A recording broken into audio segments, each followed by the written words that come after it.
Hey, Dave Melinda here, Positive Polarity Podcast. Hope things are going awesome for you. I have to say, this guy that I'm going to introduce to you, we thought we had some connection, and then we found out we had even more connection. So I'm honored to be hanging out with Jeff Tweeten from WorkSafeWorkSmart.com. Jeff, how are you? Doing great, Dave. Awesome. Well, I met you on one of our virtual events. We both have the background of construction, right? So tell me a little bit about WorkSafeWorkSmart.com. That's a big mouthful. So fill us in on what's going on over there. Well, WorkSafeWorkSmart.com started in 2015, but it was really a continuation of a company that we started back in 2000. We catered to the lumber industry.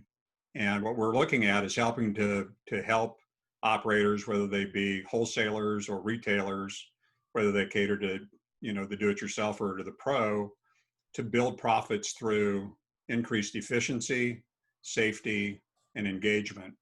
And for the first 15 years of the business, we were focused on efficiency and safety. And then 5 years ago, we kind of had the epiphany that it's really about engagement. We were missing the most important component of that workforce, which is really the workforce itself. Sure. Okay. And how do we get them to engage? Because I can sell you a piece of equipment, but if you don't use it correctly, you're not going to get full value out of it. So WorkSafe WorkSmart works with 4 different companies. We have a flagship property called the Lumber Buddy Portable Workstation. That's the company I was talking about that started back in 2000. Okay. We've also represent 2 different strapping manufacturers because there's a safer, better way of doing strapping than's been done traditionally in the lumber industry. One out of Texas, one out of Pawtucket, Rhode Island. And then we also work with large saw systems with a group out of Vancouver, British Columbia called LM Saws. So it's really anything that is going to help people work safer, work smarter. We're all focused on building that lean mindset of how do we eliminate waste, how do we eliminate unsafe conditions within the workforce. That's awesome. So I want to kind of dig into those 3 words: safety, efficiency, and then the engagement part. So you were cruising along thinking about efficiency and how to improve, the bottom line, I'm assuming, for customers while being safe. How did you said you had an epiphany, kind of unpack that for us a little bit, if you would, Jeff, as to how all of a sudden this engagement piece jumped in, because, for me and my coaching and the work that I do, engagement, employee engagement's huge. So I'm very interested, as well as our listeners are, to really kind of understand how, your slant on engagement and what that looks like to you guys. Well, part of it is, and we see that in terms of, one of the things that I've done over the last 20 years, I've visited upwards of 2,000 lumber yards. So I've seen a lot of different yards. We've got lumber buddies in all 50 states. So we've seen really well-ran operations, and we've seen operations that needed a little bit of help. The difference was really the engagement and the buy-in of the folks that were there. Did they get it? Did they understand? Were they just there for the hour? Or were they there to bring value to the hour? Okay. And it was partly out of frustration in the use of our Lumber Buddy platform that we would have guys buy it, but they'd really only use it at about 30% of its intended use. Okay. And we had to do some other changes within that, within the mindset of the group, to get them to fully embrace the efficiency. So part of it also came with lean process improvement. So I was introduced to lean when I worked for 3M Company years ago, or actually through quality improvement there. Then I was on a trip back from Nashville, Tennessee, on a plane trip, and I ended up sitting next to a lean consultant. And the more he talked, the more interested I got. And so when I landed in Kansas City and got back to the office, I ended up enrolling in a course in lean at the university in Springfield, and was fascinated. And I thought, boy, this is something that our industry can really use. Sure. Fast forward about 3 weeks, I'm in a conversation with one of the area VPs for Weyerhaeuser out in California. And Clay said, Jeff, we're getting ready to start this new thing. You've probably never heard of it. It's called lean. And I said, Clay, I actually just finished a course on lean, and I think you guys are really heading in the right direction. Sure.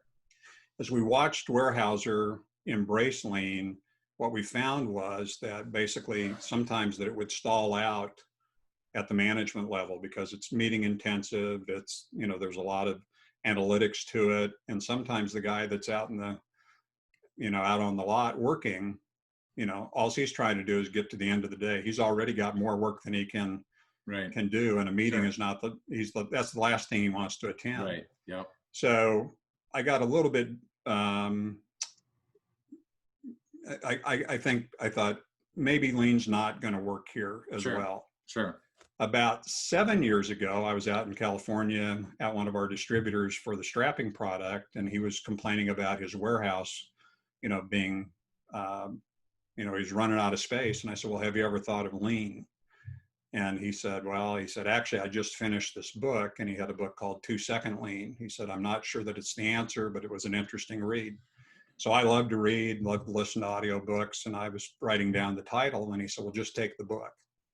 And I read the book on my way back to Kansas City and got off the plane, bought 20 copies and started sending them out to all of my customers, because what Paul Akers captures in that book is really what I consider to be the Americanized version. Oh, okay. So in the Japanese version of lean, I'm looking out for you. If you know, and this is kind of timely when we talk about Asian people wearing masks. Sure. Prior to COVID, why were they wearing it? Was it to protect them or to protect you? It was really to protect you. Okay. So they are a others-focused society. Gotcha. Okay. Here, you know, and we're really seeing that now in the COVID situation. What's in it for me?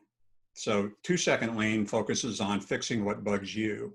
Okay. And coming up with a 2-second improvement, you know, within the operation to help you do your job better. So in seeing Paul's approach to lean, that's what we've really been championing of late, is how do we teach people how to see waste? How do we give them the tools to eliminate waste? And then, you know, get out of the way and watch the improvements come. So how does because you used a word that I wrote down that I want to make sure and talk about, because I mean, right now, especially, it's an important word, mindset. You know, so you go into a situation, I mean, how do you work with a guy or girl that is in that same spot where, you know, you want me to invest all this time in these meetings, you know, you want me to do all these things. I don't have time to do it. My mindset is, if it isn't broke, don't fix it. You know, you got to be struggling through, you know, with a lot of those. How did you guys, you know, manage to break through, especially to have a product in all 50 states? I mean, congratulations, that's awesome. How do you then end up changing that mindset with people? What approach did you take? Well, one of the things that does help us is having that lumber buddy as a lead in, because if they see that and see the value that it brings in their day, you automatically walk in. I can remember being at a facility in Detroit, and they introduced us and said, these are the guys from Lumber Buddy. And the young man said, buy anything they're selling. You know, that Lumber Buddy is the greatest thing that I've ever seen. So when we walk in with the idea of that and ask better questions, you know, with that, but you probably know this from your coaching practices, you got to coach the coachable. Mm-hmm. I mean, not everybody that calls us is a right fit for us, or they're not ready, right, you know, to really look at that. But when you look at how large this industry is, and as I said earlier, we've been doing this 20 years. There's not a week that goes by that I don't find a chain of 5 or 10 lumber yards that I've never even heard of, and has probably never heard of us. Sure. It's a absolutely huge industry. So we're just trying to find those folks that are ready for change, that are already moving in that direction. And then through the tools that you use, because we also are affiliated with TTI, and the DISC assessments and some of those other things, we can help them to really understand how to affect change. Sure. I started studying behavioral change back during the recession, because I was out of frustration that, you know, you could show people a better way, but they were perfectly content to do it the way that they were doing it, because they were making plenty of money, and, you know, just don't bother me. But once we went through that recessionary period, I think people understood that, you know, what's the old saying, that change comes either out of aspiration or desperation? Yeah. I think we had hit that desperation point to say, okay, tell me, I'm willing to listen now. Sure. So in behavioral change, I mean, those are great words, and you know, whether you're in sales, whether you own a company, whatever your lot is in life, behavioral change tends to always be there, especially if we're trying to do continuous improvement, trying to do lean, whatever it is that you're trying to do, to really improve yourself. But there are people, personality wise, that they just are not interested. They're not open to behavioral change. I've been doing it this way forever. I mean, we think about, look back at Kodak or look back at Blockbuster, some of these icons that were just huge, that had the opportunity to, today's word pivot, chose not to, and then look what happened. So how do you take that big behavioral change concept and drill it down to somebody that's, operating a punch press, or, a customer service rep that is, working for a large company, and they feel like they're just kind of a little cog in this huge, wheel? How do you help them through that behavioral change piece? What did your research tell you there? I think I did a talk down in Texas for the Texas Trust Association, and I was the speaker after lunch. So I was just trying to keep everybody awake. Good luck. But, Yeah. but one of the first things that we did was I said, in order to illustrate this, I need to show you, not tell you. So Sure. I said, if you'll follow me. And everybody in the room got up, and we walked out the door, and we walked around the lobby and in the back door and sat down, and I went to the front of the room and I said, okay, so why do you think we just did that? Yeah. And one guy said, well, it's because we just ate lunch and you were trying to make sure we were awake for your talk. Yeah.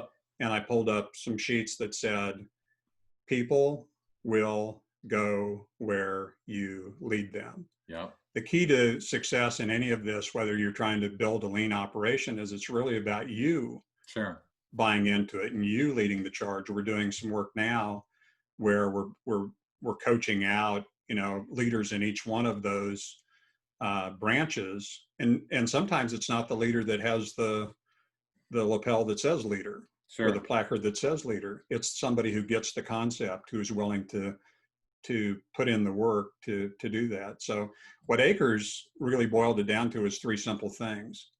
He has a morning meeting every morning, which sets the tone and the pace and the expectation for the day. Hiring people with the expectation of continuous improvement. So I'm not just hiring you to do the job, I'm hiring you to improve the job. Okay. The second thing that he does is he goes out into the Gemba, or out into the workplace, or the best definition that I've found for that is where the value is added. Okay. So he goes out into the Gemba each day and he'll say, Dave, what's your 2-second improvement for the day?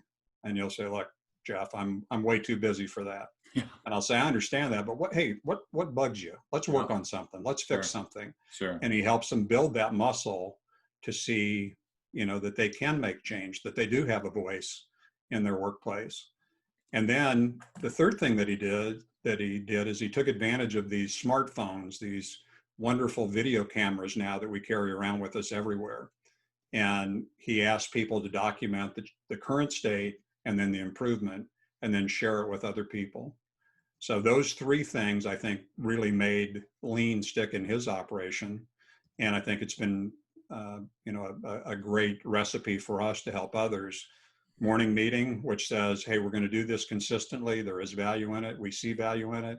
The Gemba walk, and then the videotaping, that momentum of continuous improvement. So if we were on a like a radio show where it was live calling, right now the phone bank would be lighting up, because they're going, Jeff, I can't meet every day. Come on. I can't walk the floor. I can't invest more time with everybody. I mean, I hear this all the time. And then, the smartphone thing, yeah, it's other people, but then the reality is me as the leader, if they're all coming to me, then I'm responsible for a lot. You just added a ton to my plate. How do I possibly do this? Mm-hmm. What do you say to them? I basically would probably share with them some folks that have been doing it and that are getting fantastic results. So there's a lot of folks that have tried the lean piece and it just didn't work. And, Sure. and again, to me, it's because it's a different mindset. Sure. But I think when you think about it, and I'm sure in your coaching, Dave, you've also figured out people want a voice. You know, when people leave, it's not always about money. It's not always about, most of the time, it's about a boss that really wasn't Yep. fulfilling them. They weren't growing. Yep. They want to contribute to the process. So what we always say is, you know, if you'll lead in the direction that you want to go, maybe not everybody makes that trip with you, but there are plenty of people who you'll find that will gravitate towards that because they want a voice. They want to be respected. They want to be appreciated for what they do. And those folks that you begrudgingly get to do that first 2-second improvement eventually are going to say, Dave, come on over here. I want to show you something. Sure. This used to take me 10 minutes to do, and now I'm doing it in 5. Sure. Look what I've done. It's kind of Yeah. like, you know, working with your kids or whatever. Yeah. I watched a video last week where a guy spent a 30-minute meeting teaching people how to sweep the floor correctly. But the upside of it, and we'll use that in training because it's really about value stream mapping. How, you know, how do we add value to the process, and how do we eliminate those things that don't add value? Sure. But they went from sweeping it initially, just how the guy thought to do it, Yeah. 715 steps to 215 steps, from Nice. taking Yeah. 3 minutes and 20 seconds to being able to do it in less than 2 minutes. So if we'll concentrate on anything, we'll find a way to improve it. So for the guys that say, I don't have the time, you don't have time not to do Right. things that are going to reduce the waste in your operation. And that's so interesting because there are, and I find myself in there when I was, you know, when I had my team, I had 22 people on my team, and, you know, we were cruising along, and when someone would come along, I remember we were trying to do these carts, and we were trying to save time in the warehouse, and we were time studying this and time studying that. You know, if people don't buy into you as a leader, they're probably not going to buy into your ideas. Mm-hmm. And I tended to feel that the people that didn't buy into me were kind of roadblocking at every time, right? Absolutely. And then the people that did buy in, they're trying to find ways to make that work. So I appreciate what you're saying about it. It does come back to the leader. And we don't want to, you know, I've talked to plenty of leaders in my time, and they try and say, you know, if I had a better team, if I had a better product, you know, if I had a better building, if I had a better customer, you know, there's all the government, you know, everybody's got every excuse imaginable. It's so easy to push off as a leader. But at the end of the day, we have to really look at this and go, you know, this really does come back to leadership. And I think that's why it's so hard to, you know, really find solid leaders. So, you know, part of what you do is leadership development, correct? Yeah. And so, you know, walk through, like, what do you look for in a leader that's something that, you know, you really are, you know, kind of laser focused in to try and find when you're talking to somebody? Well, I think one of the things that a great leader has to have is authenticity. Okay. You know, they have to be, we're not all going to lead the same. And, you know, the other thing that I think is an important piece to have is humility. You know, that servant leader concept that they talk about. Sure. We've talked a lot about lean. A lean leader is, if you look at Toyota, which really lean was the Toyota production system. And the thing that draws me to that is it's about respect. It's about sharing. You know, Toyota's not worried about anybody else. They're inviting people into their plant to see what they're doing. Because they know that their competition isn't anybody else, it's themselves. It's how good they can be. And I think a good leader does that same thing. You know, there's a couple of guys that really stick out in the industry to me, and humility is one of the ways that you would characterize them. And I can remember talking to one of them, and I was getting ready to do a leadership coaching for the senior housing side of our business. And I said, you know, Mike, what makes you a good leader? What do you think is the secret sauce? And he actually pulled out, and this will be funny for you, but he pulled out the old Dale Carnegie Gold Book. You've seen those probably. Mm-hmm. And basically the principles that Carnegie laid out so many years ago are still critical today about treating people right. And the takeaway from that was, he said, I always try and make people feel better after they've come to visit me. It's not about me, it's about them. So Toyota's concept is they're really in the people building business. So if we can get into the lumber industry and say, we're really in the people building business, we happen to deliver lumber and windows and doors Sure. and different things. But at the end of the day, the outstanding organizations are going to be the ones that are building people that are going to stay with them long term. And lean is about respect of the person and about respect of the work that they're doing. Hmm. That's awesome. And that's so hard to find leaders that want to be authentic and humble. I mean, people in life struggle with authenticity. I mean, one of the reasons that I don't spend time on Facebook is purely because I don't really want to see, what my neighbors are doing. And I don't want to have that temptation to be like, well, you got a 24-foot boat, mine's 25 feet, right? Yeah, yeah.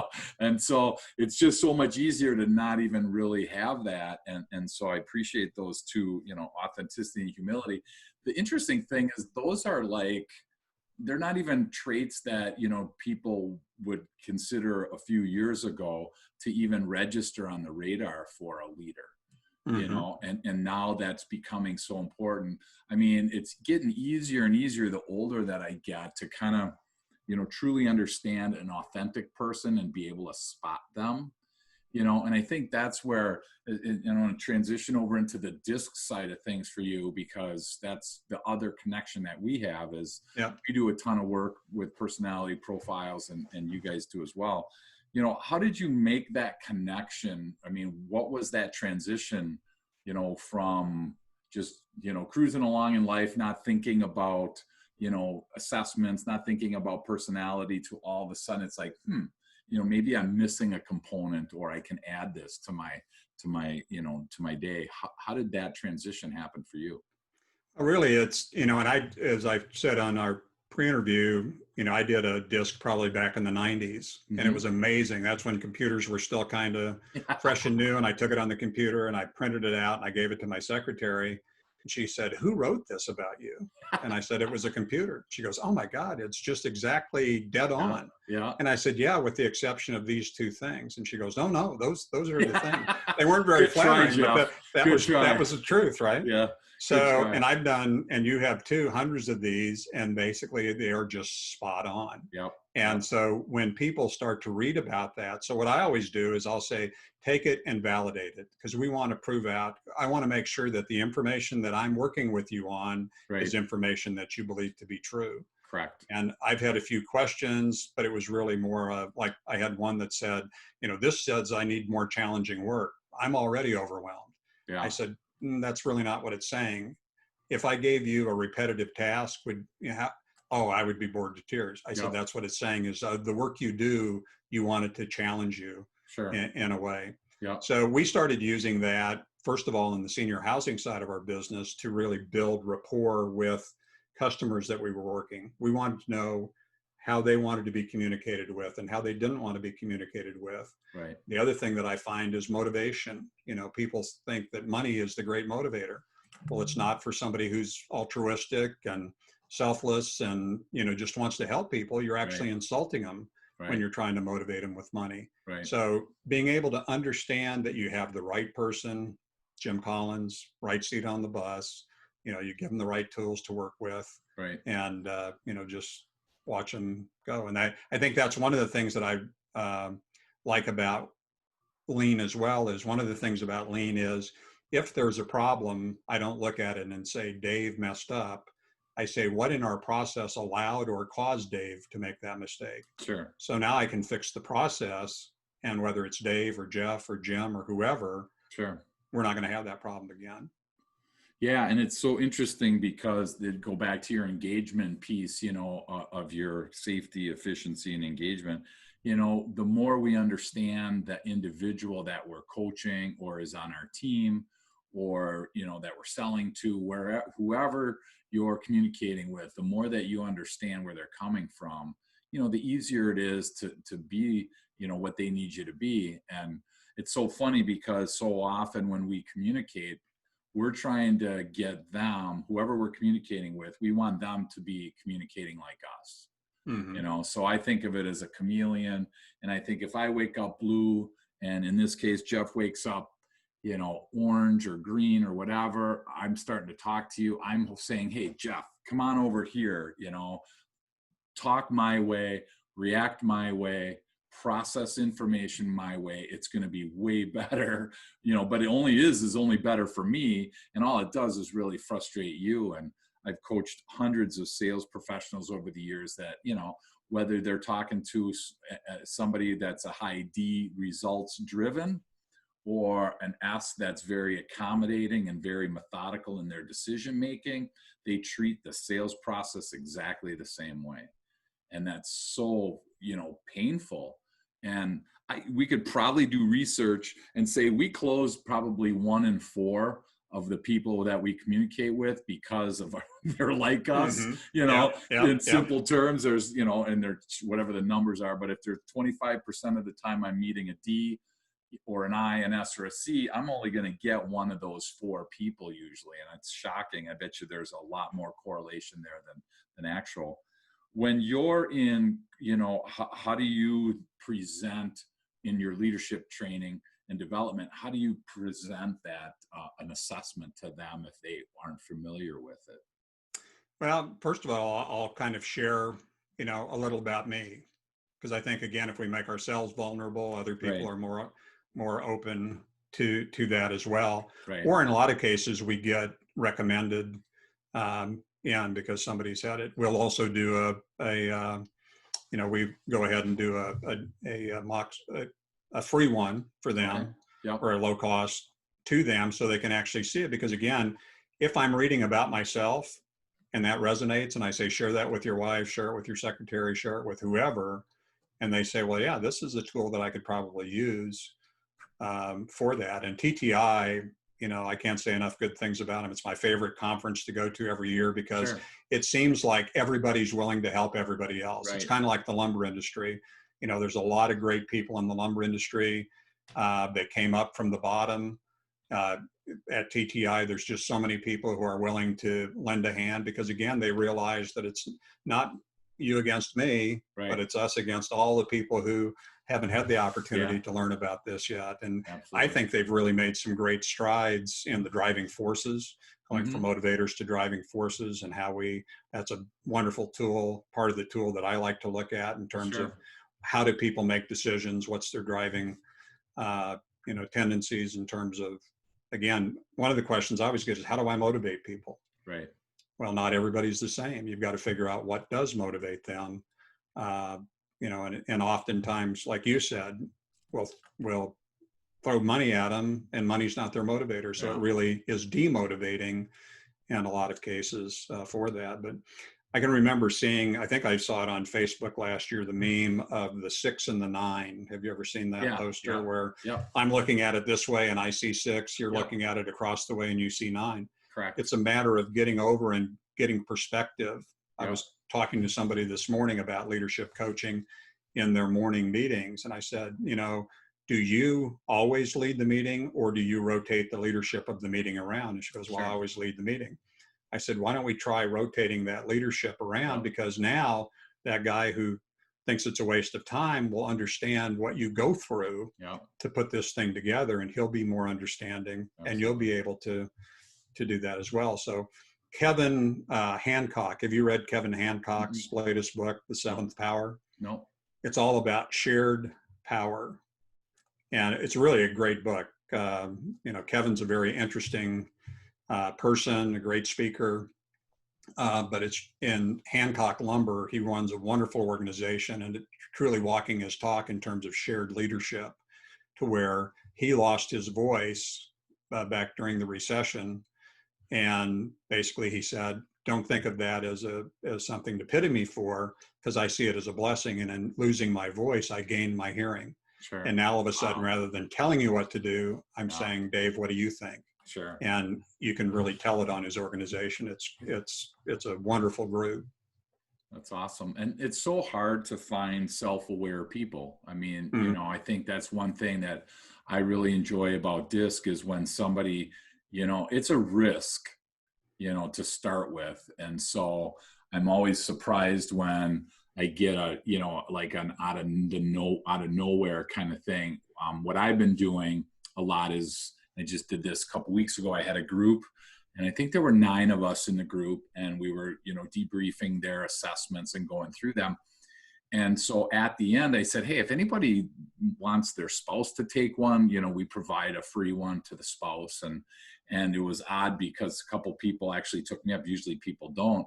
And all of a sudden you find yourself kind of like in this, we're doing comparison reports. And now I'm like, hey, I am not a marriage counselor. Yep. Not interested in it. I mean, I shouldn't say that. I am interested in it, but I'm not professional. I love to talk to people about it. But, all of a sudden, like self-awareness starts to come up, and it starts to be, to your point, when you ask somebody what motivates them. I mean, Jeff, that's like a really hard question. No one's really ever asked that before. And the immediate thing might be money. Maybe it's status. Maybe it's positive words that, I just would rather have you tell me I'm doing a great job. Maybe I'm just motivated by doing a great job. There's so many different things we don't know. So when you're in your leadership development and these, people are uncovering this of themselves for the first time, do you get a lot of people that are like, that's not me? Yeah. And then they kind of like come around, they warm up to the fact? Or what's the normal first reaction that you see a lot of times when they review their assessments? Well, a lot of time I did have, and again, it's interesting the people that you see, but I had, one last year where the girl just said, and this is one of my favorite pages in the disc, where it says, here's how you see yourself. Oh yeah. Perception. Here's how others view you under moderate stress. Here's how others view you under extreme stress. Well, she just marked it up and said, well, nobody sees me this way. And I'm thinking, maybe they do. Maybe you're in a, in a denial about it, because that all those positive characteristics that we have can turn negative in the wrong situation. So I think the more self-aware we can be, again, we were talking in a call 2 days ago about communications and about really being honest with people, and how do we get the bad information so we can do something with it? We're not looking for yes people. And I think that's one of the other things that draws me to this lean leadership piece is people understand that they have not only a right, but they have a responsibility to, if they know something is heading off in the wrong direction, to say something about it and to help course correct. So, it's really fun to watch organizations. There's a couple of great organizations, and I don't know whether you've ever worked with the McCoy's Building Supply Group down in Texas. 90 stores ran by Brian McCoy and his daughter, Megan McCoy Jones. Okay. They are some of the most wonderful people you'll ever meet. They have a vendor show that will rival most state associations or regional associations. Sure. Well, yeah, with 90 locations. Just so the other reason I tell that story is several years ago, as a featured speaker at their vendor show with all of their managers, all of the assistant managers and everything, they had Dr. Brene Brown, who did the TED Talk on vulnerability. And she spoke on vulnerability to a bunch of lumber people. Yeah. And I thought, how interesting is this? Yeah. But I found myself the next day referencing vulnerability about 5 or 6 times. My brother, when he came up with the idea for the Lumber Buddy, was vulnerable in taking that idea to his boss and saying, hey, what do you think about this? We as Lumber Buddy were vulnerable, putting it out in the market because we could easily be rejected from that. You and your company and everybody who's doing work every day, you got to take some risk in order to get any rewards. But I thought, when you look at organizations like McCoy's or Hancock's or Par Lumber or any of these really wonderful organizations, it's a lesson. There's some lessons to be learned as to what, what really makes the difference. And in most of those organizations, I can point to Kevin Hancock and to Brian McCoy, and I can't think of the name of the president at Par who really led them to the organization that they are today, but they have a wonderful CEO now. Mike just took over last year, and he's going to lead them, to even higher heights. But it's all about, in each one of those cases, they have both a love and a respect for the people that work with them every day and help them build their companies. Mike Howell? Mike Howell, yeah. Do you know Mike? No, I just jumped on LinkedIn and was trying to help you out. Yeah, no, Mike is, Mike was their VP of operations, and he just took the helm. Okay. And I had emailed him a while back, and I said, wow, what a time to take the helm, through this COVID thing and whatever. And he just told me how wonderfully they'd been Sure. doing. And That's awesome. he is one who is, when I think of humility, I think of Mike Howell. He's a great, humble leader. Well, and so it's funny because you start with authenticity, which, you know what, I mean, let's face it, we're guys, right? I mean, yeah, okay, I mean, all right. And then you add in humility, that's like, uh-oh, now I'm starting to be like, wait a minute here, okay? Now you put on top of that vulnerability, and I have to, people tend to, at least when I'm talking to people, they tend to be like extremists. When I say, hey, as a leader, it really is helpful if you are a vulnerable person. And usually you want to start that. I mean, if you expect your team to do something, start it first, right? So people tend to think, well, I'm not going to tell my biggest, deepest, darkest secret right here, right now. And it's like, well, where did that come from? I mean, we're not talking about, being on Oprah and that kind of thing. This is about being vulnerable and being able to admit your mistakes, being able to say that I don't know the answer to this, and as guys, we tend to struggle with that because we want to be the answer men, right? Yeah. We want to be those rocks for people. How long does it take in your leadership development from, how long does it take somebody to really get to a point where they feel those three pieces are, working for them? Because I'm sure there's people now listening that, you know what, they never have been exposed to this. They've been rock solid. They've been results oriented, the high D people. They're all about motivating people, and they'll do it with an iron fist if they have to. That kind of 70s, regime that probably my parents grew up in. But how long does it take do you see, for people to really turn that corner? Because that's a hard corner to turn for a lot of people. Well, and I think it is it's hard to put a time frame on it, Sure. but it's really more about what occurred.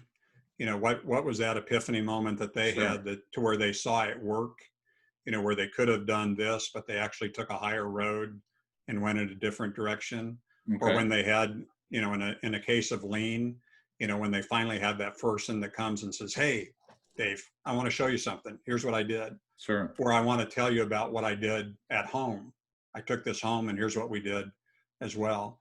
So we've had, within our trainings, we've had some of those epiphany moments early, and not everybody's going to get it, Okay. or they're not going to get it right away. But in terms of leadership, I think in one, knowing ourselves, knowing what we're capable of, because there's some of us that are, we're here, but we're still playing with about 70% of what we could do. Sure. So again, the competition is not you, it's not me, it's how good could I be? Right. The great business philosopher Jim Rohn would say, don't wish things were easier, wish you were better. Yeah. So how do we get Sure. to be to the point to where when we see a challenge, and I guess I was going to come back to lean one more time, Sure. in the fact of, in that lean leadership piece, when we have a problem, there's one of the components to lean is something called the on-dawn signal, or an on-dawn chord. And what that is that it is a signal that I've found a defect, there's a problem. So it's signaling a team leader to come down and help me solve the problem. He's not going to be able to solve the problem. That's not his intent to fix the problem. His intent is to help me fix the problem. And then he can, because he's going to communicate forward and backwards, in terms of departments, to where if the problem started before it got to me, or, wherever it did in the chain, in the value chain, Sure. he's going to be able to address that. But just to have that confidence to pull that cord, to say, I don't know everything. Right. We had hired a regional manager on the senior housing side, and he admitted about 3 months into it, he said, I didn't really understand half the stuff that you were talking about for the first 45 days, but I was Sure. too embarrassed to say that I didn't. Right. Yeah. Well, shame on us, Right. right? Shame on us for not creating an environment where he felt that he could be open and Right. that he could understand. So much of what the Absolutely. Japanese system is about training. Yeah. And, I think it's a matter of, I think we lost something when we lost the apprenticeship process in the United States, Sure. of really, truly people learning from folks that had become masters of that process. And hopefully we take a wide pendulum swing back the other way. But, Yeah, you know, leadership in America, I think, is changing.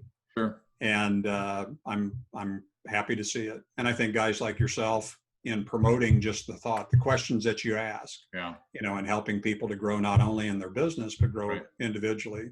It's a great service. Absolutely. I appreciate that. And I think for me and for my clients, it starts at the interview. I mean, why not be authentic and humble and vulnerable in the interview as the person on both sides, ideally? But if I'm interviewing somebody, you know, I have to just be as vulnerable as I can. I have to be real. I mean, let's just call it what it is, because eventually we all get found out, right? I mean, I can pretend, and I've hired in my day plenty of people and interviewed probably hundreds and thousands of people over the years. And it's funny because, you know, there's plenty of people that they interview fantastic. It's like, my gosh, Jeff, that was great. When can you start? Right. And then they show up, and then it's like, boy, a couple weeks go by. And it's like, who was that person? Where was that Jeff that interviewed? Yeah, exactly. Exactly. And it's Well, like, wow, tough, you know, and in the same way as I don't want them to perceive that of me.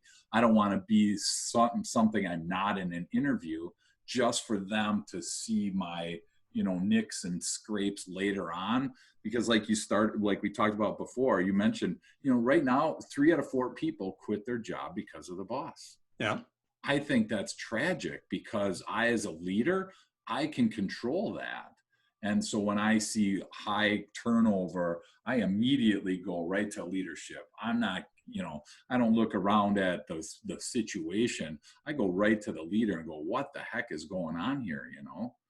And that's Do you do 360 peer reviews? you know, Is that I a tool don't. you use? I really don't. I saw them. I'd like to learn more about them, but there's only, unfortunately, so many hours in a day. Do you guys use the 360? I do. I don't use the TTI one because I've Okay. customized one that we use, but I use it in what I will do, especially like you said, in a leadership situation, we'll do a 360 on the leader, which is basically asking a question of all of the people that they work above them, beside them, below them. We Sure. want to get a perspective of, you know, how is this person, if I see myself as a 10 in professionalism, but everybody on the team sees me as a Yeah. 5, Right? there's a disconnect there, and I Blind need spot. to fix that. Yeah. And then we also do a SWOT analysis along with it, because I want to be able to use that unifying factor of a common purpose or a common enemy. So if we unite around the ideas and the challenges that the company has that we need to change, and then we get alignment with that leader in terms of where they are. And I think that's a humbling experience to have a Sure. 360 done about you. If you think you're a 10 and everybody else thinks you're a 3, you know, what about that is a disconnect? And it may cause you, if you're, you know, what is it that, you know, when they talk about pride, I mean, the fall cometh before the pride, or Pride comes before the fall. Yep. yeah. So basically, you know, if I'm so proud that I'm not willing to change, I'm Right. probably really not a leader. I'm Yeah. probably a manager in a position that I really didn't deserve. And one of the other things, and I think you may be involved in this too. Do you work with Traction at all? I've read it, and we actually just did a podcast on Traction, but yeah, I'm very familiar with it. That's something that resonates with a lot of lumber companies as well. So I'm looking for, because the lumber industry is kind of a unique model. Yeah. But again, I think Traction builds that accountability. One of the things that I love and that we use is that level 10 meeting, where at the end of every meeting that we have, we ask them on a scale of 1 to 10, with a 10 being a perfect meeting and a 0 being an absolute waste of our time. Sure. How do you rank the meeting? Sure. Because I want to know. I want to know, did I just waste your time? Sure. And we've been able to go from 5s and 6s to 8s, 8.5s, and 9s Good. in most of our meetings. So we are holding each other accountable and growing through the process. So there's so many resources out there now. Podcasts, I think, are a great thing. The videos are a great thing. But again, you have to want to change. Absolutely. You know, you have to be at the point to where you're open to it. Absolutely. And then find resources like yourself and others that Sure. are out there that can be that person. Not necessarily is going to be on your payroll, but they're going to be. And one of the nice things is, not being on the payroll, you can speak truth to power, Right. because Yeah. you know that, hey, there's another gig out there. Yeah. If these guys aren't willing to change and be coachable, I'm probably wasting my time here Sure. anyway. Yeah, and I've said that more than once to people. You can fire me if you want for what I'm about to say, but I need to fill you in on this because that's what you pay me for. Yep. Conversely, when I start with people at the beginning, my one of the discussions we have is how like vulnerable, how serious, how honest. I guess I don't want to say that like I'm going to be dishonest, but how much do you really want to know? Because certain people, they are not really willing to open up their books, open up the kimono, so to speak, and just let a coach have free reign. That's obviously, changes throughout the whole piece. So when you are communicating with people, I mean, do you sense that we kind of start slow and then we work our way into some of these pieces? Is that kind of how the lean would work? Sure. I mean, one of my favorite books from a couple of years ago is The Speed of Trust. And, in that, Stephen M. Covey really talks about that things move faster. We're not wasting money. Once trust is built. So how do you build trust? Right. And I think part of that is I have to tell you who I am, honestly. And one of the things when you talked about hiring, one of the philosophies that we've adopted in the last 2 years is we tell people in the interview all the bad stuff. Right. Because if you'll come to work for us after you've heard all the bad stuff, you're probably not going to leave. Yep. If I don't tell you any of the bad things, and in your first 2 or 3 weeks, you're experiencing, like you said, that altered universe that, where's the company they were talking about in the interview? Exactly. And chances are you're already looking for another job, and I've wasted a lot of time, money, and effort. Yeah. So I think that how do we build trust working on that together? I think our reputations, which I'm sure that you know all about that a lot of the work that you do comes from references from other folks that you've delivered value. Pretty much everything, too. Yeah. So I think, and like you said, not everybody is, the perfect fit for Dave or Jeff or whoever. Sure. And in a lot of cases, and I feel very comfortable with this, is if it's not a good fit for me, but it's a good fit for Dave, give Dave the business, because I still get the win out of that, because they'll say, we did that last year. I said, what you want us to do, that's not what we do, but here's a fellow who I know will be a good fit for you. And I got an email right back and said, God, thanks for referencing him. He's been an absolute wonderful fit. Yeah. And so I think that's, we can deliver values in a lot of other ways other than just doing the work ourselves. Yeah, absolutely. And you touch on one thing as we start to come in for a landing, the accountability piece that, I mean, like for me, I know that that's one of my things that I really spend a lot of time with people. I'm part-time sales manager for some of my clients. And so some people I'm meeting every week with their sales team, and we're in the weeds of, where are you with this client? Where are you with that client? Because I know that as being in sales since I was probably 17 or so, actually we were in sales when we were like 7 and 8, going door to door, asking people if they had papers that we could take into the, recycling back in the day. Right. But, the accountability piece, if that's not there, I think it's not going to be a very successful partnership, not a successful relationship, because, if you're supposed to do A, B, and C and you never get to them, especially if there's people waiting at the handoff, if it's like a relay race and we're going to hand something off to somebody and they're not there, or they show up when they want, or rather than hand the baton like they're supposed to, they throw it, or, there's so many negatives that can happen.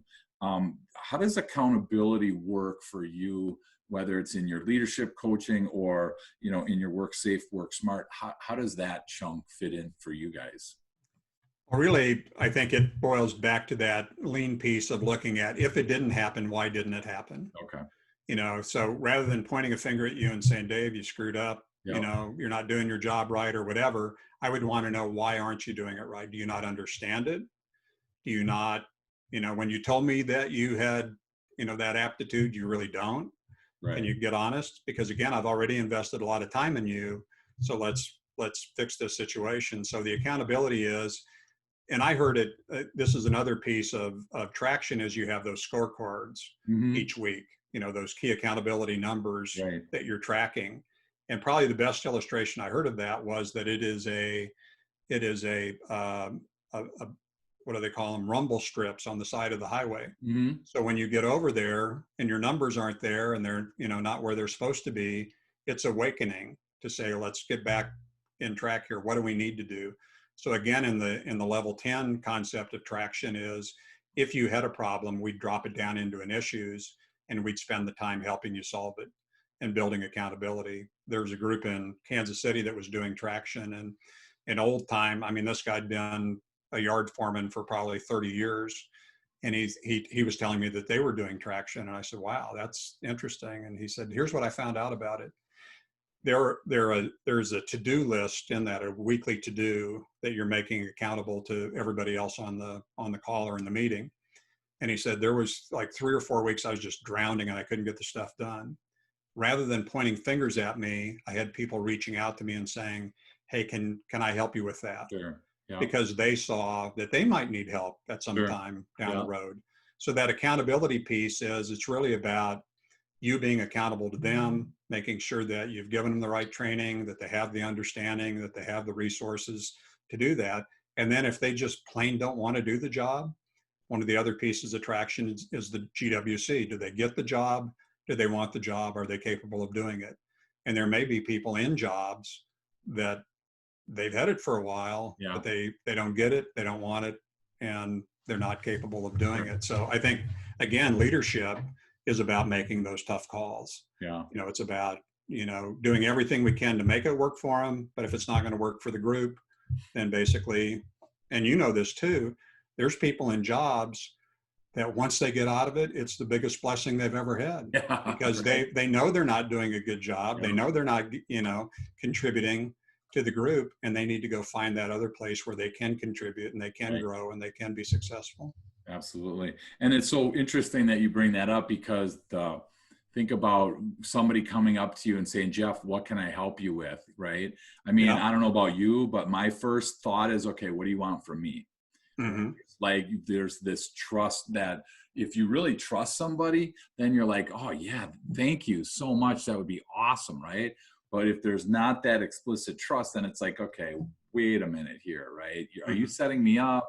Is there a camera on? Is the boss, or, there's something going on here. Right. So Yeah. I think trust and accountability are, they obviously, are hand in hand with each other. So awesome. So one last question before I let you go, Jeff. If you had to share one thing with our listeners that most people don't know about you, what do you feel comfortable sharing with people? Well, I originally wrote down that I was in the newspaper business originally, but that's, and that I got out at the right time out of that. That's awesome. Probably it's, and this is kind of odd, I don't have a college degree. Okay. I can remember being in conversations when I was a publisher owner and people would be talking about somebody that didn't have a college degree. Yeah. One of the things that I've seen and one of the things that I appreciate about the lumber industry is there's a lot of guys running multi-million-dollar companies that started out driving a truck. Yeah, absolutely. Too often times we stop learning once we got out of high school or got out of college. Right. And one of the things that I appreciate is to be able to be a lifelong learner, Sure. especially with all of the information that's out there and at our fingertips today. So Sure. I would tell anybody, if you think that you need a diploma, if that's going to do something for you, then by all means take that course of action. Yeah. But it is not the single thing that's going to define whether you're successful or not successful. You can look at Steve Jobs and Bill Gates and a lot of guys who were bored by college, who got out and somehow did okay in the world. Sure. For that. It's not for everybody. We're all unique, right? Yeah. So in total authenticity and vulnerability on my side, I never made it through college myself. Yeah. I started and it just didn't work for me.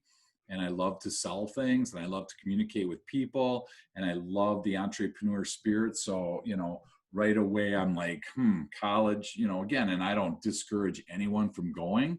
I just don't think that it's a mandatory, like everyone thinks 8th grade, you go to 9th grade.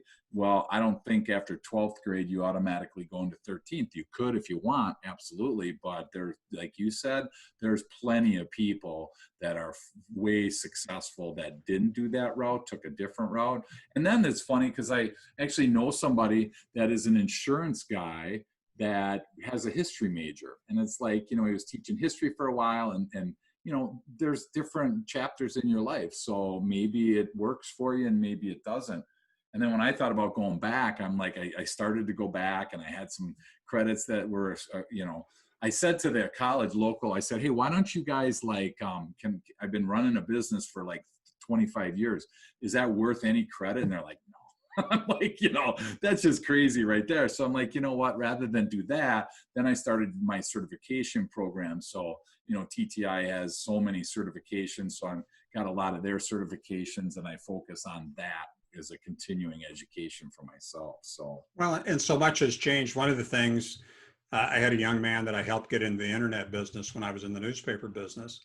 And I don't know whether Mike ever finished his college, because he said, I would learn more at Barnes and Noble than I would in college, because things are changing so quickly. Sure. And there are those fundamental things that we need to know, which I think, the having the right English skills, being able to communicate effectively, Sure. good math skills, and so on and so forth. But, by and large, there is nothing that's standing in your way. If you want, there are so many free resources out, Sure. and some that are not that expensive. I mean, when you can take a master's class from Ron Howard on filmmaking, or take a master's class in history from, Doris Kearns Goodwin, man, Yep. I don't think it gets any better than that. And so we're living in super exciting times. Yeah. And I think that working with the right people, making those connections, and I'm so appreciative to be able to make the connection with you, because I'm sure that we've been at TTI events together and never ran into each other. We've probably been at the NAHB show in Vegas Yeah. or Florida. I mean, we've been, I have lumberyard clients around the country, so I'm sure we've sat next to each other and didn't even know it. But yeah, but so it is awesome. Interesting how interconnected we can be, and I guess that's one of the things I love, meeting new people. Some people, and I'd ask you this about the travel, because I know that you do a lot of traveling for that. I used to be on the road a couple of weeks out of the month, and I've traveled once on a one-day to Wichita since COVID started, and I told our team, I'm not going to travel, for the rest of the year. Sure. Because there's so many things that we can do, just like we're doing this. Absolutely. To where I don't need to. So again, if I'm going to be lean, then I need to look at that. So how's the no travel affecting you? It's really, I mean, a lot of the conventions are now going virtual. So, I have a lot of those speaking engagements lined up that way. But realistically, I mean, people, they've found out that Zoom does work, I mean, instead of me having to fly to Lincoln, Nebraska, day to get there, a day to train, and a day to get home, 3 days, and then you come home and you're just beat. I can do my training in 6-8 hours on one day, and granted, I'll be beat at the end of that day, but the day before and the day after, I'm ready to work with that team in different ways. Well, and the thing is, they could be remote at each one of their locations. So there is so many pluses to this. That and again, I just hope people embrace it. Zoom, what a tremendous platform. We have one meeting where we had 179 people on video. Wow. Without a glitch. I mean, we have finally gotten to the point to where, great. There's a lot of possibilities we're not taking advantage of yet. So good. Well, Jeff, what's the best way for our listeners as we wrap this up today? What's the best way for them if they want to learn more about the Lumber Buddy or Work Safe, Work Smart, or they want to learn more about you? What's the best way for people to connect with you? You could get online at the website worksafeworksmart.com. Okay. Basically, my email connection and phone is connected directly through there. Okay. And you can learn more about what we do in terms of lean, see what a Lumber Buddy is, and love to talk to people. If there's a challenge that you have that you'd like to share, I'd be more than happy to spend a few minutes with you. Awesome. Well, thank you so much. My gosh, I took a bunch of notes. I'm super excited to learn more. I'm glad that we share the authentic humility and vulnerability, and we share that together. So that's so cool that to find other leaders that agree with you on stuff. It's just a joy to hang out with you. So Jeff, I appreciate coming by, and I look forward to getting back out, and hopefully once we do start traveling, we'll find a way to connect face to face, and maybe we'll be like, oh my gosh, Jeff, we're in the same room together, we're on the same platform together. So I appreciate the work that you do, and I'm again hadn't plugged into your podcast yet. Loved it. I love what you're doing and the variety of the folks that you have on there. There's a lot of time spent doing things that you can plug this in your ear and learn all the way. So yeah, for sure. Hey. Yeah, shortly we'll have Tim O'Brien from Tim O'Brien Homes on. He talked all about the traction. So great. From a builder's perspective, kind of fun to listen. It was super educational. So, and Look again, this was great information. Took a ton of notes, and thanks, Jeff, for stopping by. And again, we'll talk soon. You bet. Stay safe and well. You too. Take care.